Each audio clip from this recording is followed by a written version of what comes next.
우리 관계라는 말하자면 관계, 사람과의 관계, 하나님과의 관계, 관계성, 관계십, 이처럼 관계라는 단어를 통해서 우리가 이렇게 생각해 볼 수 있는 것이 참 많은데, 참 여러 가지 관계 가운데서도 우리 사람과의 관계가 참 쉽지가 않다. 죽고 살지 못하는 그런 관계가 되다가도 어느 투병가는 왼수처럼 또 그런 관계가 되기도 하고, 참 인간관계라는 게 그런 것 같아요. 그래서 정말 친밀하게 둘도 없이 못 살던 그런 관계가 굉장히 또 서먹서먹한 관계, 이처럼 관계가 멀어진 경우가 있는데, 우리 하나님도 마찬가지죠. 우리 인간과 하나님과 관계, 여러분 에덴 동산에서 아담과 하와를 통해서 하나님과의 이 관계는 어떤 관계였어요? 엄청나게 가까운 관계였고, 하나님은 그 아담을 바라보면서 야 아담, 이 모든 짐승들 한번 이름 한번 쳐볼래? 라고 하면서 온갖 가지 짐승들을 아담에게 다 이끌어 갔을 때 아담이 일컫는 바가 그 이름이 되었고, 하나님께서는 아담을 바라보면서 얼마나 흡족해 하셨겠어요. 또한 아담과 하와도 역시 마찬가지죠. 이는 내 뼈 중에 뼈요 살 중에 살이로다 그랬는데, 그랬던 관계가 서로 핑계대는 관계로 이렇게 또 전락해 버리기도 하고 이렇습니다. 여러분, 우리가 예수 믿고 하나님의 은혜가 경험되면 이런 경우가 많죠. 하나님 왜 나만 사랑할까? 이런 경우가 있거든요. 하나님은 모든 사람을 사랑하시고 모든 성도를 사랑하시지만 특별히 나만 사랑하는 것 같은 그런 생각을 가질 때가 있습니다. 그런데 오늘 말씀의 제목처럼 나를 멀리하지 마옵소서, 하나님은 언제나 우리와 함께 하시고 또는 우리 안에 계신다라고 우리가 믿음으로 고백합니다. 시편 22편을 보통 우리가 메시아시라고 얘기합니다. 메시아. 그래서 메시아시, 즉 예수 그리스도께서 이 땅에 오셔서 당하는 여러 가지 어떤 순환, 그래서 메시아 순환시라고도 하는데요. 그러니까 예수님이 당하셨던 그 어려움들을 이렇게 기록하고 있는 그런 내용의 시가 시편 22편입니다. 물론 시편 22편은 누구의 시냐면 다윗의 시편이죠. 다윗이 기록한 시편입니다. 근데 다윗은 1절에도 내 하나님이여 내 하나님이여 어찌 나를 버리셨나이까, 어찌 나를 멀리하여 돕지 아니하시오며 내 신음소리를 듣지 아니하시나이까 라고 이렇게 부르짖고 있습니다.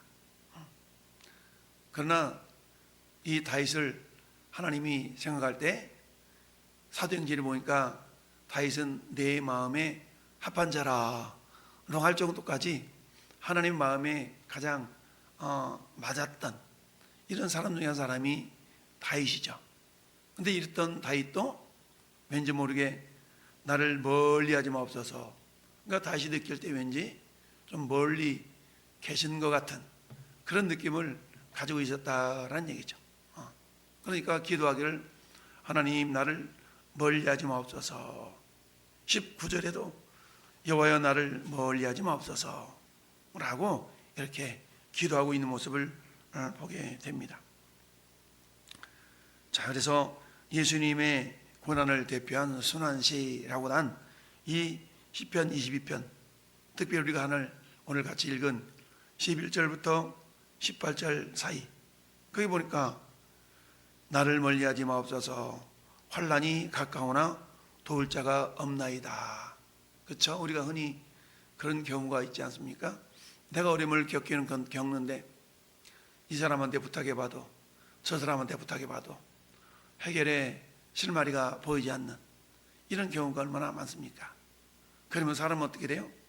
극단적인 생각을 하는 경우가 많죠.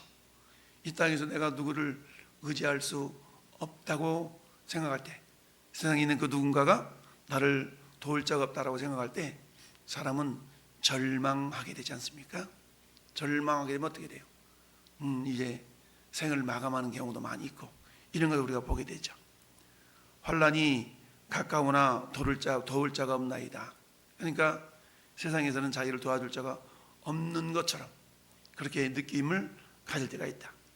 그러면서 자기 상황은 어떤 상황이냐? 많은 황소가 나를 에워싸며 파산에 힘센 소들이 나를 둘러쌌으며 그랬죠. 많은 황소, 그 황소가 둘러싼들, 마치 성난 황소가, 우리는 투우를 생각해 보면 알죠. 투우사들이 이렇게 황소를 이렇게 유인해 가지고 막 일부러 활을 돋구어서 막 달려들게 만드는 이런 모습들을 우리가 연상해 보면 됩니다. 많은 황소가 나를 에워싸며 바산의 힘센 소들이 나를 에워쌌다. 여러분, 바산이라는 지역은 저 이스라엘로 말하면 저 북부 지역이죠. 그 북부 지역의 평야 지대를 말합니다. 비옥한 지대에 있는 그런 소들이 얼마나 맛있게 뜯어먹고 이렇겠어요. 근데 그런 소들이 나를 둘러쌌으며, 물론 이 다윗의 삶 가운데 진짜 소가 막 에워싸거나 그러진 않았겠죠. 마치 이런 소들처럼 자신의 삶을 에워싸고 있는 듯한 그런 적들이 많이 있는 것을 표현하고 있는 말이죠. 13절도 내게 그 입을 벌림이 찢으며 부르짖는 사자 같으니이다. 내게 그 입을 벌림이 찢으며, 아버지 입을 쫙 벌려서 마치 잡아먹을 것 같은 그런 어떤 사자의 모습처럼, 그니라 깨어라 너희 대적 마귀가 우는 사자와 같이 두루다니며 삼킬 자를 찾는다. 마귀가 막 사자가 배가 고파서 입을 쩍 벌리고 자기 그 먹이를 잡으려고 달려드는 것처럼, 뿐만 아니라 어때요? 입을 벌림 찢으며 나는 물같이 쏟아졌으며, 우리 속담에 쏟아진 물은 주워 담을 수 없다 라는 그런 이야기가 있죠. 나는 물같이 쏟아졌다. 결국 뭡니까? 회복될 수 없는 그런 탈진의 상태, 이런 모습을 표현하고 있습니다. 물같이 쏟아졌으며 내 모든 뼈는 어그러졌으며 내 마음은 밀랍같이 녹아서 내 속에서 녹았으며. 여러분, 모든 뼈가 어그러졌으니까 어떻겠어요? 우리가 뼈가 어긋나면 이걸 뼈를 이렇게 바로 잡아가지고 그런 과정도 얼마나 고통스럽습니까? 근데 그런 뼈가 다 어그러졌으니까 얼마나 힘이 드는 그런 상황이겠어요. 내 마음은 밀랍같이 녹아서, 초처럼 녹았다는 얘기죠. 내 속에서 녹았으며 내 힘이 말라 질그릇 조각 같고, 힘이 바짝 말라가지고 그야말로 아무짝에 쓸모없는 그런 질그릇 조각 같은 그런 느낌. 내 혀가 입천장에 붙었어. 입천장 혀가 탈싹 붙었다는 얘기는 뭐예요? 그야말로 목이 말라 물도 마실 수 없는 그런 극한 상황을 표현하고 있죠. 주께서 또 나를 죽음의 진토 속에 두셨나이다. 이 모든 것이 마치 하나님께서 그러하신 것처럼 나를 죽음의 진토는 무덤을 상징을 하는데요, 마치 자기가 무덤 속에 있는 것 같은 그런 느낌을 받고 있는 겁니다. 뿐만 아니라 개들이 나를 에워쌌으며 악한 무리가 나를 둘러 내 수족을 찔렀나이다. 그러니까 이것은 예수께서 어떻습니까? 못으로 대못으로 손에 찔리고 발에 찔리고 옆구리에 찔리시고 창으로, 이런 어떤 모습을 우리가 생각해 볼 수가 있죠. 수족을 찔렀고 내가 내 모든 뼈를 셀 수 있나이다. 우리 왜 그러잖아요. 아우, 비골이 상접했네. 비골이 상접하면 어때요? 우리 저 북한에 영양실조 걸린 어린아이들이 사진 가끔 이렇게 우리가 보는 경우가 있는데, 그 아이들 보면 한마디로 말하면 몰골이 상했다, 비골이 상접했다. 그러니까 살이 하나도 없으니까 갈비뼈가 드러나가지고 아이고, 뼈도 셀 수 있겠구만, 이 정도까지 되는 그런 상황인 거죠. 내가 내 모든 뼈를 셀 수 있나이다. 그들이 나를 주목하여 보고 내 겉옷을 나누며 내 속옷을 제비 뽑나이다. 여러분, 우리 사람의 겉옷, 즉 제복이라는 것은 그 사람의 신분을 나타내지 않습니까? 법관들은 법복을 입고, 경찰관들은 제복을 입고, 소방관들은 소방관 의복을 입고, 군인들은 군복을 입고, 간호사도 역시 간호사 제복을 입고, 그러니까 그 사람이 어떤 제복을 입었느냐에 따라서 그 사람의 신분을 우리가 알아볼 수가 있는 거예요. 그런데 내 겉옷을 나누며 겉옷이 뺏겨졌다는 얘기죠. 그러면 어때요? 그 사람의 명예가 실추가 되었다는 것을 상징할 수 있겠죠. 속옷을 제비 뽑나이다. 여러분, 보통 속옷은 그 사람의 어떤 마지막 인격을 나타낸다고 볼 수 있는 겁니다. 그런 속옷이 벗겨졌으니까 이제 마지막으로 자기의 어떤 인격과 어떤 그런 모습들이 완전히 자존심, 자존감이 다 떨어지는 그런 상태를 보게 되죠. 그러니까 겉옷, 속옷, 우리 율법에도 뭐라고 말씀하고 있습니까? 이웃의 물건을 이렇게 저당 잡히는데 겉옷을 저당 잡힐 수가 있거든요. 그런데 해가 지면 그 겉옷은 돌려주라 라는 말씀이 있죠. 왜냐하면 그 겉옷은 이불도 되고 겉옷도 되고 옷도 되고 이런 어떤 의미가 있기 때문에 그렇죠. 우리가 함께 읽으면 11절부터 18절의 상황을 보면 한마디로 말하면 가능성이 없는, 가망이 없는 아주 절망적인 상황인 것을 보게 됩니다. 심지어는 나를 돕던, 나를 보여주시던 하나님의 손길마저도 아주 멀리 있는 것처럼 이렇게 느껴질 때가 있다는 얘기죠. 그러면 이런 상황 가운데서 우리는 어떻게 될 것인가? 우리들이라고 다윗과는 그게 다를 바가 없는 그런 존재지 않습니까? 우리도 그렇다는 얘기입니다. 우리가 성령이 충만할 때는 정말 하나님이 나만 사랑하시는 것 같고 모든 것도 다 해낼 수 있을 것 같은, 해결할 수 있을 것 같은 그런 상태가 있지만, 그러나 우리에게 슬럼프가 찾아온다면, 마치 엘리야가 이세벨이 너 내 선지자들 다 죽였어? 네 목숨도 그들 목숨과 같아 라는 그런 말 한마디에 이 엘리야가 슬럼프가 찾아온 거 아니겠어요? 그래서 그때 광야로 나가서 하나님, 내가 하나님 향한 열심히 특심인데 나를 죽여주세요, 나만 남았습니다 라고 할 정도까지 탈진해버리는 그런 모습을 우리가 보게 되죠. 자, 그렇다면 이런 상황 가운데서 우리가 해야 될 일은 뭐냐? 그것은 나 대신 고난당하신 주님을 묵상할 수 있어야 된다라는 얘기입니다. 여러분, 우리가 이사야 53장은 예수님에 대한 예표의 시 그 말씀 아니겠어요? 특별히 우리가 어제 주일에 성찬식을 행하면서 우리가 묵상했던 그런 말씀처럼 이사야 53장 4절에 그런 실로 우리의 질고를 지고 우리의 슬픔을 당하였거늘, 우리의 질고, 질병과 고통을 주님이 짊어지시고 고통을 당했어요. 근데 우리는 생각하기를 그는 징벌을 받아 하나님께 맞으며 고난을 당한다 하였노라. 예수님이 찔림은 우리의 허물 때문인데도 불구하고, 예수님이 상하심은 우리의 죄악 때문이라. 그가 징계를 받음으로 우리는 평안을 누리고 그가 채찍에 맞음으로 우리는 나음을 받았도다. 우리는 다 양 같아서 그릇 행하여 각기 제 길로 갔거늘 여호와께서 우리 모두의 죄악을 그에게 담당시키셨도다. 그러니까 우리 것처럼 어렵고 고난을 당하는 그런 순간순간이 우리에게 다가온다 할지라도 우리는 우리 때문에 십자가 지신 그 주님의 고난을 묵상할 수 있어야 된다라는 얘기입니다. 왜냐하면 그 주님의 고난이 있기 때문에 우리가 자유함을 누릴 수 있고, 주님이 십자가에 죽으신 것 때문에 우리 모든 죄사함을 받고 하나님의 자녀가 될 수가 있었기 때문이죠. 이처럼 우리는 할 수 있는 것은 첫 번째는 따릅시다.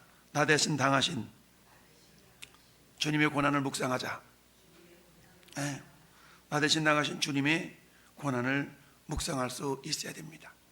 여러분, 주님은 그 고통이 얼마나 컸기 때문에 엘리 엘리 라마 사막다니라고 하시면서 어찌하여 나를 버리셨나이까 라고 할 정도까지 주님의 외침이 십자가상에서 있었던 거 아니겠습니까? 두 번째는 뭐냐? 그럼에도 불구하고 따라서 영원한 것을 바라볼 수 있어야 합니다. 그렇죠? 그럼에도 불구하고 영원한 것을 바라볼 수 있어야 된다라는 얘기죠. 바라볼 수 있어야 된다. 여러분, 우리 로마서 8장 17절 말씀에는 그렇게 고백하고 있습니다. 자녀이면 또한 상속자요, 하나님의 상속자의 그리스도와 함께한 상속자니 우리가 그와 함께 영광을 받게 하여 고난도 함께 받아야 할 것이니라. 그러면서 생각하건대 현재 고난은 장차 우리에게 나타날 영광과 비교할 수 없도다. 우리 흔히 영어로 no cross, no crown 이런 말을 하지 않습니까? 고난 없는 영광은 없다라는 말을 하게 됩니다.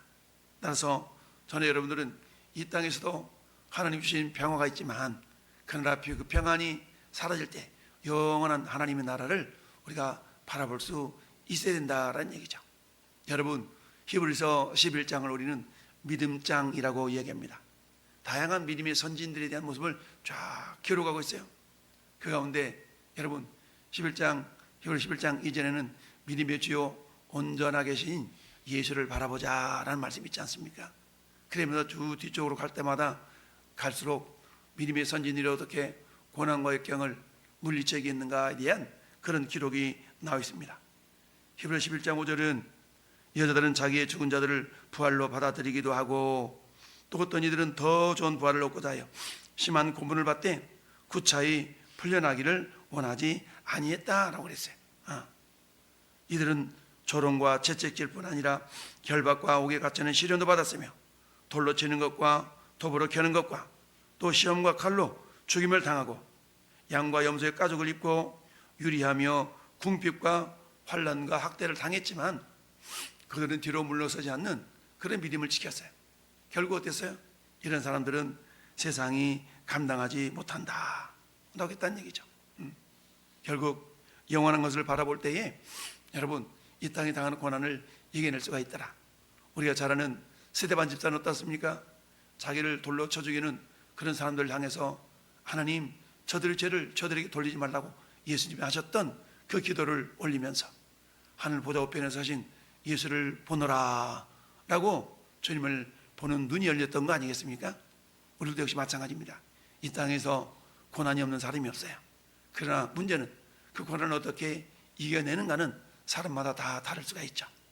오늘 우리가 당하는 여러 가지 고난 속에서도 우리가 묵상할 것은 내 대신 고난당하신 주님의 고난을 묵상할 수 있어야 되겠고, 두 번째는 영원한 것을 바라볼 줄 아는, 영원한 세계에 오늘도 우리를 위하여 처소를 예비하고 계신 주님을 바라볼 줄 아는 그런 눈이 우리 가운데 열려진다면 어떤 어려움 속에서도 그 어려움을 능히 물리쳐 이겨낼 수 있는 그런 믿음의 사람이 될 줄로 믿습니다. 예수님은 우리의 자유를 위하여 친히 고통을 당하셨다라고 이사야 53장은 말씀하고 있는 것처럼 오늘 하루도 우리가 혹여 당하는 여러 가지 어려움, 관계성 속에서 또 여러 가지 어려움이 있다 할지라도 우리가 주님의 고난을 묵상하며 영원한 것을 바라봄으로 말미암아 승리할 수 있는 우리 모두가 될 수 있기를 예수님의 이름으로 축원합니다. 아멘.